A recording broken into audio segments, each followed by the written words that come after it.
Hello and welcome to the 140k Imperial Guard Tactics video. Now this week guys, I was very fortunate at the weekend to be able to go to a really nice fun casual event.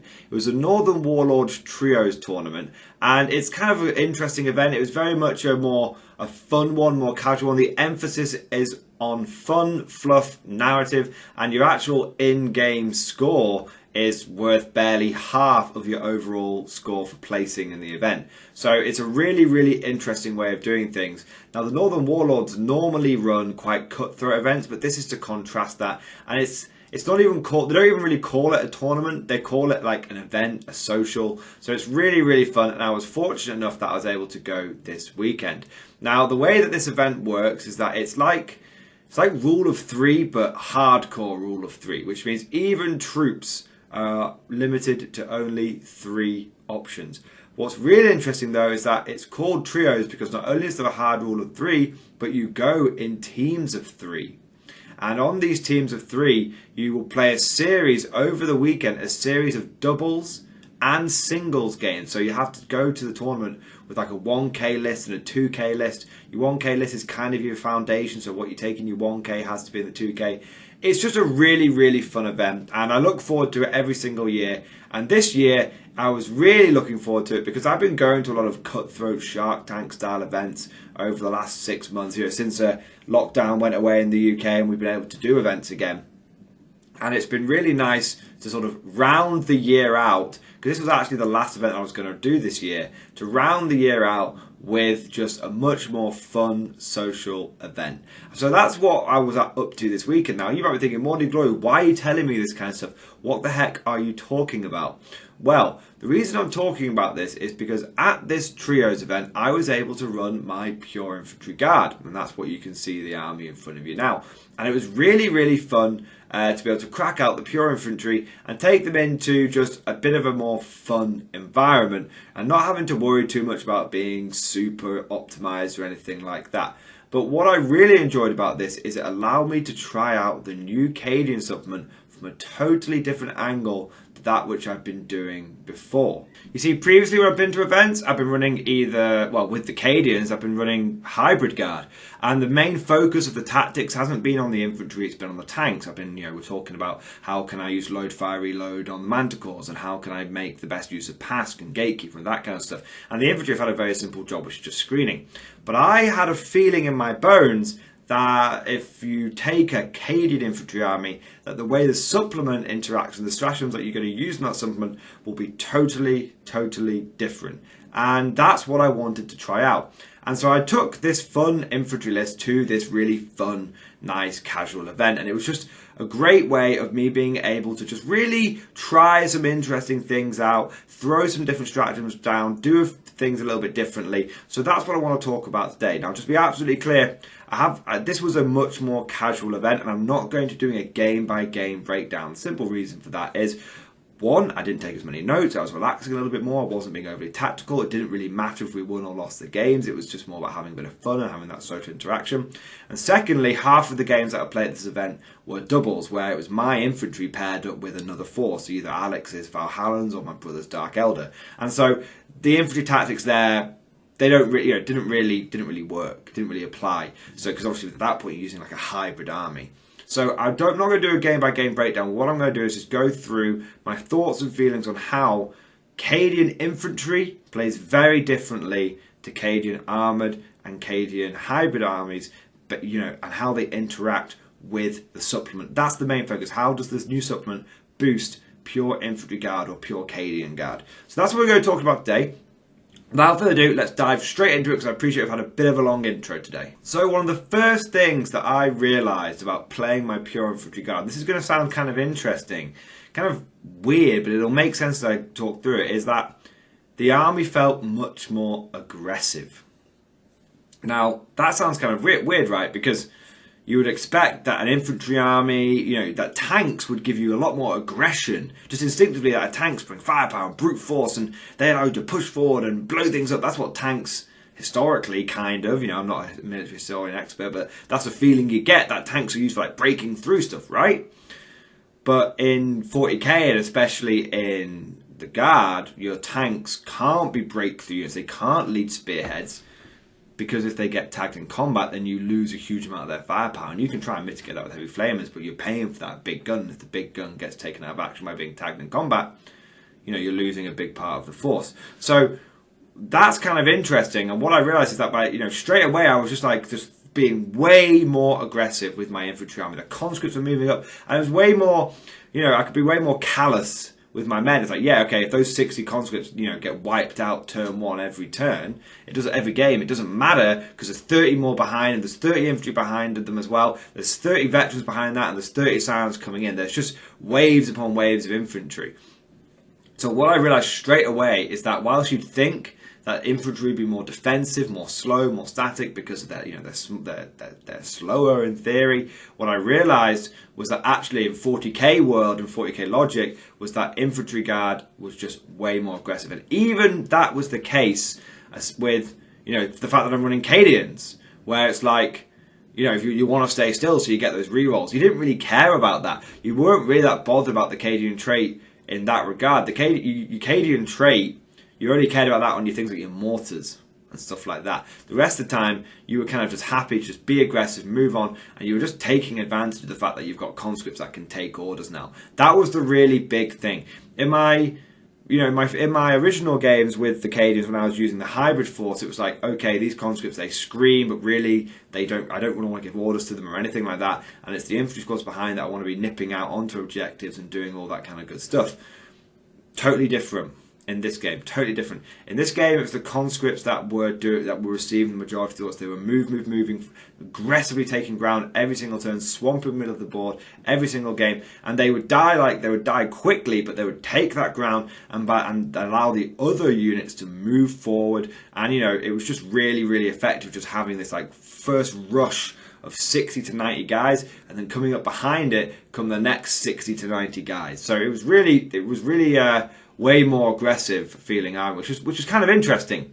Now, another thing that I want to point out is straight away what I noticed was the balance patch as well. We'll talk about the balance patch here as well, where I had one platoon commander that could issue take aim to all the mortars around him, basically. And you know, as long as all the mortars were within 6 inches of each other, they could just all get take aim for one order. So that was really, really good, and that was really, really effective as well in some games. We'll be getting that to that later. What I also found was just how I had Creed as my warlord in this game, and I just found how, you know, again, Creed has become fast one of my favourite models, favourite units to take in 40k for Imperial Guard now. His warlord trait is actually really nice because he can issue 3 orders, and one of the things with the balance patch is you can't proc out move very much, because you know that's one of the few orders that you can't give to one unit and then it goes to all the other units. What I found was I would do move on a unit of conscripts, I'd roll for Creed's free order, and then he'd be able to do move on another unit within, you know, in range, and I'd be able to get all my conscripts moved up, and it was almost like Creed, you know, was almost double balance patch when it comes to infantry orders. So that was really, really nice to have. So that's just a little segue, but definitely helped, you know, between the balance patch and the conscripts going to take orders. It felt like a really much more aggressive army, and I felt, even though I was running all of these infantry squads, I actually felt like I had too many orders, despite the fact that I was only running, you know, like a couple of 2 platoon commanders, a company commander in Creed, 4 officers to look after 15 plus infantry squads, not including the scions. You know, like 3 conscript, 3 infantry, 3 veteran, and 3 more, 12 infantry squads. 4 officers to deal with all of that. It was more than enough. And I'm not just talking like more than enough later on when I've taken casualties. No, I'm talking like from turn 1. I often had orders which I just wasn't doing anything with. Okay, because I would always do Creed first, proc his orders out, and then I tended not to need much more after that. I was just a platoon commander doing take aim on the mortars. So it definitely felt like a more aggressive army. It definitely felt like it was just pushing forward. Orders were barking out, mortars were going off, conscripts were charging forward, dying badly. But then what would happen is the veterans would come in with plasma, and then the scions would come in as well. And that would be when the conscripts held them, the veterans and the scions would punch them in the gut. And that was how the army worked. And pretty much when I had my my 2 singles games, that's how it played out really well. Now, one other thing to mention regarding how this army felt differently, specifically focused on the supplement, was I felt that the way I was using the stratagems was very, very different. In the hybrid guard Cadians, it was basically load, fire, reload every turn, right? And that was really all I was using from the supplement, because I just wanted those exploding 6s on the Manticore or on Gatekeeper. That was all I really needed. And then there'd be the occasional time where I'd use, but it was always a key time when I would use Gatekeeper. And what I'd do is I'd Gatekeeper, I'd move him for, the tank with the Gatekeeper relic. He'd go 10 inches, I'd spend 2 CP for shock troops, counter standing still, and he still gets double shots, right? So that was kind of how I was using the buffs. They were in an aggressive, in an offensive manner to increase my firepower. What I found with the infantry Cadians was totally the opposite. Okay, the buffs that I was putting on my men were defensive. That every single game, without fail, I would put on Cadia stands for the mini transhuman and the +1 armor save against damage 1, and I would put on take cover on unit of conscripts, and I'd have them in. I'd have like loads of the squad in cover, and I'd have like a 2+ save conscript unit, and it just. So even though the army was like playing aggressively moving forward, the units themselves were being buffed up defensively so that they could take more punishment. And that was really interesting, because if you look at the hybrid guard flipping on its head, it's where you play more defensively, but the stratagems allow you to be more aggressive. So it's really interesting how one supplement plays so differently into 2 different styles of army, but it's almost like it juxtapositions the rest of the style of the army. Because, you've got a defensive army using aggressive stratagems, but an aggressive army using defensive stratagems. It was just interesting how that was the way it tended to play out. And I feel like it's because the guard, the infantry guardsmen are charging forward and they're getting in the enemy's face. They're going to take more damage, so you need to be able to keep them alive. Whereas the hybrid guard typically would be hanging back, holding the line, would already be in a defensive position. And the way the hybrid guard kind of worked was, spend bullets, not lives. That was kind of how it worked. Spend CP on improving your firepower to get defensiveness on your infantry by there being less enemies around. But guard infantry doesn't play like that. Guard infantry doesn't do a lot of damage. Guard infantry just outlasts, clogs the enemy up, and eventually overwhelms them and beats them on objectives. That's just how it works. Now, there's obviously some general rules for guard, infantry guard versus, armoured hybrid guard here. For example, the armies played very differently in terms of I wasn't too worried about my secondaries as infantry guard. It was typically stranglehold and banners, and I felt comfortable taking those nearly every single time. Unlike in the hybrid army, it was stranglehold was never a certainty, and banners were never a certainty. There were often games where I wouldn't do well on banners because the enemy would break through the ranks on one flank. With infantry guard, banners was a certain thing every single time. Stranglehold was a certain thing every single time. And the third objective, I didn't really worry about it too much, because when I couldn't pick a good third objective, I just said to myself, right, I don't have a good third objective, so what we need to do is just deny enemy as much primary as possible, and that way it'll balance out and I should win. And so that's kind of how it worked. Whereas what I found with the hybrid guard was that if I didn't have a good third secondary, it was always a tricky one. It was always difficult, and there was no guarantee that I would win whatsoever. So I definitely felt like the infantry guard had sort of a bit more play in terms of secondary. Of course, I always started 15 down because of no prisoners, but I always felt like hybrid guard had a little bit more play in terms of being able to do the objective game, whereas I always felt like the infantry guard had more play when it came to doing the objective game, but the hybrid guard won by destroying the enemy and then worrying about objectives later. So that's just a bit of a interesting observation there about, I suppose, not necessarily speaking about Cadians there, but generally speaking about infantry guard versus hybrid guard, armoured guard there. So those are some of the main points that I really wanted to cover. Just some other general lessons learned. I will be going into some of this in a lot more detail in another video this week. But the first thing to say is that it was nice to run the Bulgarians again. They did okay. In the 2 singles games that I ran them, in the first game, they did all right. That was against Grey Knights, and I managed to win. And the second game was against Eldar, which I managed to get a draw.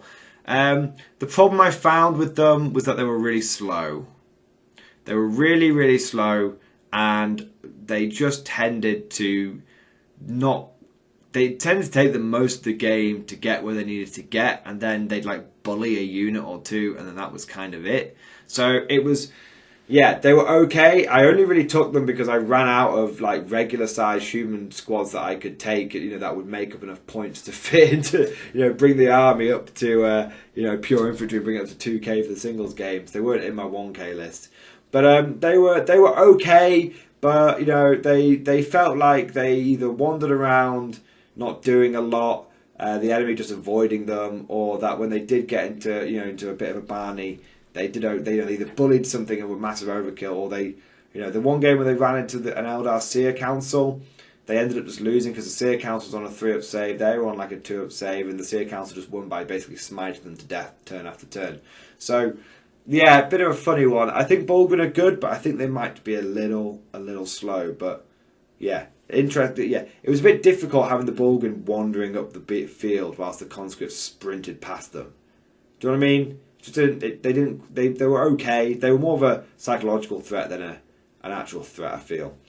Anyway, hope you guys enjoyed this video. That's just some general thoughts and feelings from this weekend. I had an absolutely fantastic event. I want to say a huge thank you to Matt and the Northern Warlords for running another year of fantastic trios. It is the event I look forward to most every single year. It's just a really different way of doing an event.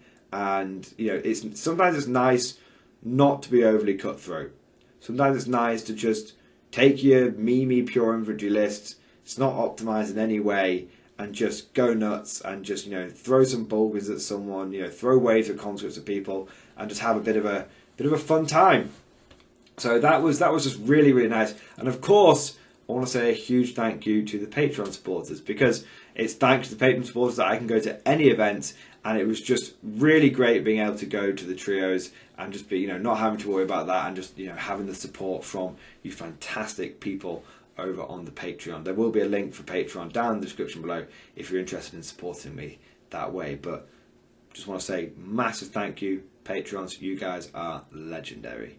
But without further ado, we're going to finish the video there. Just a bit more of a casual one, a bit more off the cuff. I know it felt like it was a bit all over the place, guys, but it was just a great way to have a relaxing event, relaxing weekend, hang out with some mates, have a few drinks, have lots of junk food, all that kind of stuff. It was great just to meet people in a fun environment. And what's kind of crazy? As much as I love competitive 40k, if every event was like trios, I think everyone would be a tournament player, because it's just that fun. Anyway, hope you guys enjoyed this video. Thank you for watching. Hope you guys enjoyed it. And of course, I'll see you guys next time.